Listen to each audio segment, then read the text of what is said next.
고교학점제인데 선택 과목 관련한 것들도 조금 말씀을 드리면 아이들이 실상을 모르는 경우도 많기 때문에 고교학점제 5등급제하고 그 전에 9등급제하고 비율을 비교한 자료가 있어요. 비교한 자료를 보면 제가 몇 개만 불러줄게요. 5등급제에서 내신이 1.3등급이다. 그러니까 내신이 1.3이란 건 이거죠. 예를 들면 1등급 하나, 1등급 하나, 2등급 하나 받았다. 그럼 세 과목의 평균이 뭡니까? 1, 1, 2 나누기 3 하면 1.3 정도 나오거든요. 1등급 2개, 2등급 하나. 그러니까 이런 정도 2대1. 전체 이수한 과목이 1등급하고 2등급의 비율이 2대1 정도 되면 평균 잡으면 1.3 정도가 나온다라는 거예요. 1.3. 내신이. 고교학점제 5등급제에서 1.3인 지금 고1 애들 1.3등급인 애들이 9등급제로 환산하면 대략 2.1등급 정도 됩니다. 2.1. 자, 그럼 2.1이면 보통 수시로 쓰면 어느 대학 정도를 보통 가냐? 그냥 좀 러프하게 얘기를 하면 일반고 기준으로는 2.1등급 정도면 이제 인서울 중위권 건동홍순 라인, 건국대, 동국대, 홍대, 숙대 라인 2.1 정도면 혹은 좀 더 운 좋으면 중경외시 라인까지 이 정도 라인을 가는 등급이라는 거야. 그러니까 우리 애가 고교학점제인데 내신 1.3이야. 대충 계산했더니 그러면 수시로 가면 들어갈 수 있는 대학이 건동홍 정도 라인이고 운 좋으면 중경외시 정도 라인이다. 요강이 워낙 복잡하게 많이 바뀌고 있는데 러프하게 대충 라인만 한번 생각을 해보면 근데 만약에 우리 아이가 고교학점제로 내신이 2등급이야. 그러니까 요새는 이제 착시 현상이 있어서 우리가 중학교 때도 A를 받으면 굉장히 공부 잘한다라고 착각을 하잖아. A가 보통 40%에서 50% 주는데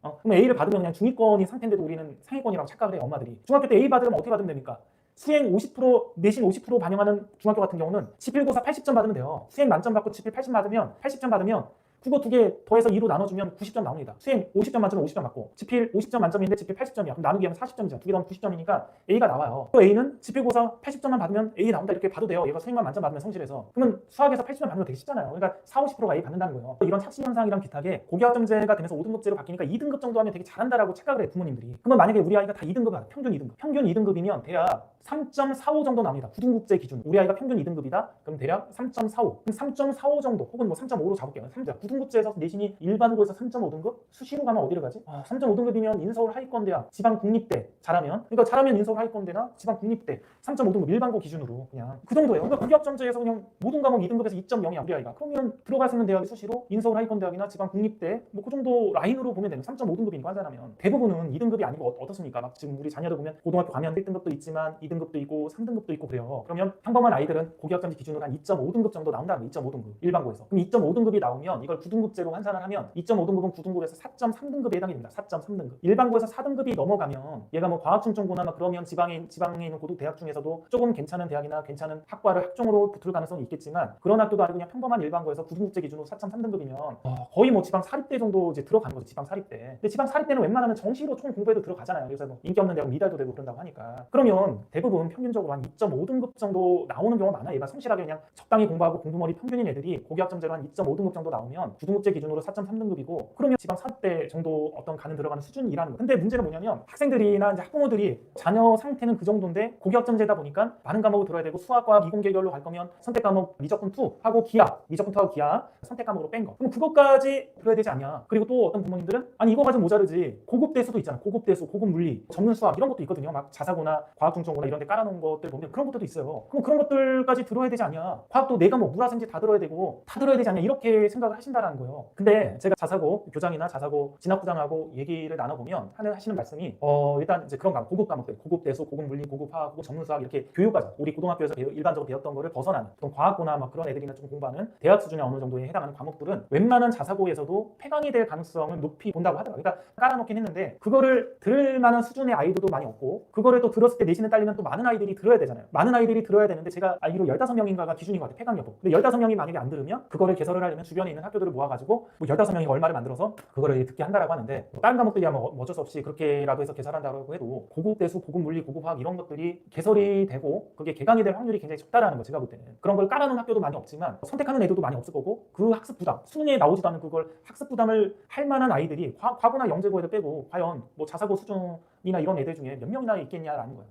그러니까 핏 좋은 개살구라는 거죠. 핏 좋은 개살구. 진학부장이나 뭐 교장이나 그런 사람들이 다 대부분 아마 개강이 안 될 걸로 본인들도 예상을 하는 그런 과목들이 핏 좋은 개살구로 막 있는 거예요. 깔려 있고. 그리고 아이들은 자기 수준이 고교학점제 기준으로 한 2.5등급 혹은 뭐 3등급 이런 정도밖에 내신을 못 따는 수준이에요. 내신을 못 따는 수준이면 얘네들은 어차피 가봤자 지방 사립대 과목을 수시로 쓸 수가 있어요. 그럼 그 상태밖에 안 되는데도 얘네들 고민이 뭐냐면, 엄마들도 마찬가지로 고민이 뭐냐면, 아 여기 이 고등학교는 고급 과목들, 고급 대수나 이런 고급 물리, 뭐 고급 해석학 이런 과목이 안 깔렸네. 아 이런 고등학교는 선택하면 안 되겠다. 이런 생각을 갖는다는 거예요. 지방대밖에 못 가는 수준의 부모님들도 그런 생각 갖는다는 거예요. 그리고 그런 과목이 아니더라도 또 이제 막상 고등학교를 가서 이제 난 그런 과목은 안 들어. 그래도 나는 수학은 기본적인 학통까지 공통과목 다 듣는 거니까 이거는 필수로 듣는 건 듣고, 나는 이공계를 갈 거니까 여기서 추가로 나는 미적분 심화도 듣고 기하도 듣겠다. 수학을 이 과목을 다 듣겠다는 거예요. 그러면 이 과목 같은 경우는 뭡니까? 이 과목은 예전에 이제 과학중증고에서 과중반 애들이 의무적으로 듣는 과목이에요. 과중반 애들이. 그나마 기하는 절대평가였어요. 그 당시에는. 그럼 이 과목들을 애들이 나 들어야 되지 않냐? 내신은 2.5에서 3등급 정도 평균. 고등학교 고교학전제 내신. 어차피 지방 사립대밖에 못 가는 내신인데 이 과목을 들어야 된다라고 생각을 한다는 거예요. 아이들이. 대학 가려면 그렇게 해야 되잖아. 이공계 가려면 이렇게 생각을 한다는 거예요. 만약에 내신이 2.5면 지방 사립대를 가잖아요. 지방 사립대 가는 수준에서 그런 과목까지 이수하는 애들을 뽑지도 않을 거예요. 그런 과목을 이수하는 애들도 없을 뿐더러 기하나 미적 심화까지 이수한 애들을 뽑지도 않을 뿐더러 있지도 않을 거고, 걔네들이 그리고 그거를 듣는다라고 해서 성적을 잘 받기도 힘들겠죠. 왜냐면 인원이 많지 않으니까. 전원이 다 듣는 게 아니라 소수가 또 들으니까. 그러니까 과학 같은 경우도 아이들이 이렇게 보면 뭐 통합과학 이제 고1 때 이제 보면 자기가 통합과학 한 2등급 받았어. 그러면 잘한다라고 생각, 아까 얘기했잖아. 2등급. 고교학전제에서 내신이 만약에 2.0이면 9등급제로 3.5 정도 된다 그랬어. 3.5. 9등급제로 3.5등급밖에 안 돼요. 인서울 하위권 대학이나 지방 국립대 수시로 넣는 자기가 수준인데 과학 2등급 정도 받으면 나는 잘하니까 나 이공계로 좋은 대학 가고, 그런 데서 막 입시호강 이렇게 나온대. 어디 서울대랑 몇몇 명문대들이 뭐 이렇게 개편안 해가지고 뭐 이런 미적분하고 기하 필수로 듣고 뭐 필수로 듣고 이렇게 얘기하고 있잖아. 그런 대학들이. 근데 이제 본인은 어차피 내신이 3.5 수준이라 지방 국립대나 인서울 하위권 대학밖에 못 가는데 나 과학을 4과목 다 들어야 되는 거 아니야? 물화생지 다 4개 선택하고 2학기 때도 4개 선택하고 이렇게 돼야 되는 거 아니야? 이런 생각을 한다는 거예요. 말씀드리고 싶은 거는 그 아이들 수준이 부모님 생각하기에 그렇게 높지 않다. 그리고 고교학점제에서 2등급 받아 모든 과목 2등급 받는 수준은 해봤자 3.5밖에 안 된다. 9등급제 기준으로 3.5등급. 2등급에서 3등급도 있다. 그러면 지방 사립대다. 지방 사립대 가는 수준에서 과학 내가 물화생지 다 듣고 뭐 수학 기하하고 심화미적까지 다 듣고 안 된다라는 거죠. 좋은 판단하는 방법 중에 하나는 이거. 일단 중학교 때는 등수 되게 정확합니다. 등수. 내가 그 몇 등 정도 하냐? 상위 10%면 보통 2등 정도잖아. 2등. 반에서 2등.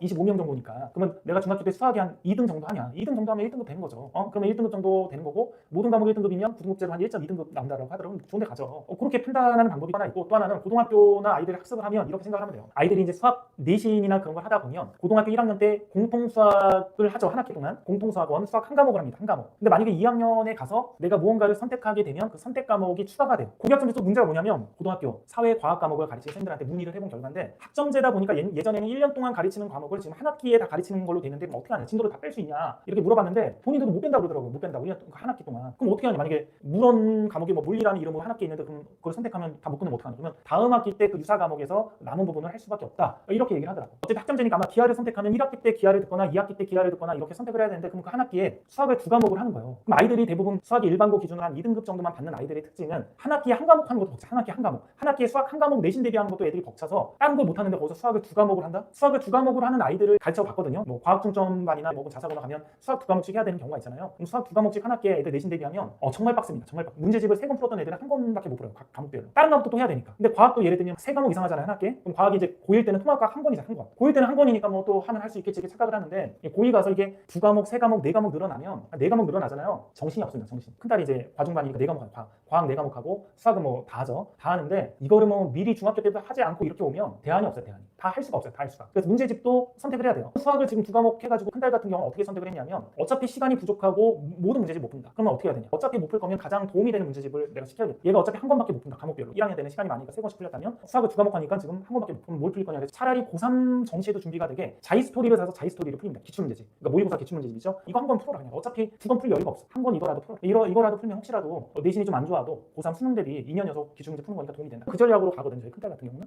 실제 그렇게 된다는 아이들 이렇게 뭐 4과목 이렇게 하면 불가능합니다. 아이들이 대부분 불가능해요. 그래서 부모님들이 고교학점제 막 방송 나오고 막 이렇게 유튜브에 나온 것들이 있어요. 유튜브에 나온 것들이 대부분 명문대 얘기, 서울대 얘기. 서울대 뭐 2028 개편안에서 서울대는 뭐 내신도 정시에서도 내신을 보려고 한다. 수능을 믿지 못하니 정시에서도 내신을 본다. 그리고 학생부 수시로 쓸 때도 수능 최저 조건이 올라간다. 이런 게 대부분 서울대 명문대들 얘기라는 거예요. 명문대들. 그럼 이런 게 명문대들 얘기인데 다 거기에 빠져가지고 내 아이는 어차피 내신으로 갈 수 있는 데가 뭐 인서울 하위권대 아니면 뭐 지방 사립대 그 정도 수준인데도 다 그 상황에 휩싸여서 이렇게 이렇게만 돼야 된다라고 생각을 한다는 거죠. 그래서 아까 그 제가 이제 복수 전공 얘기했잖아요. 복수 전공. 그 복수 전공하고 같이 연동돼서 아이들 고등학교 선택할 때 고교학점제 기준으로 10%까지가 1등급이잖아요. 10%는 반에서 2등입니다. 반에서 2등. 그 다음에 2등급이 34%까지 누적해서 34%까지거든요. 2등급은 조금 여유 있어요. 2등급이 마지노선 2등급이. 그래서 우리 아이가 어떤 고등학교를 갔을 때 2등급까지는 들어갈 수 있는 고등학교를 일단은 선택을 해야 되고, 그다음 거기서도 과목을 선택을 할 때 이 평균 2등급이라도 들어갈 수 있는 대학이 그렇게 높은 대학은 아니다. 그게 좋은 대학은 아니고 인서울이 하위권 대학을 갈 가능성이 높다. 그렇게 봤을 때 저는 과목을 좀 부담 없이 선택해라. 그럼 부담 없는 게 뭐냐? 예를 들면 과학은 두 과목 아니면 최대 세 과목.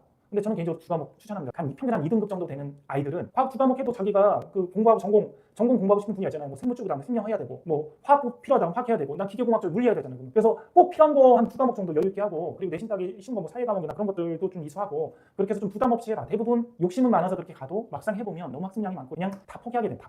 다 포기하게 된다. 그래서 그렇게 좀 추천을 드립니다.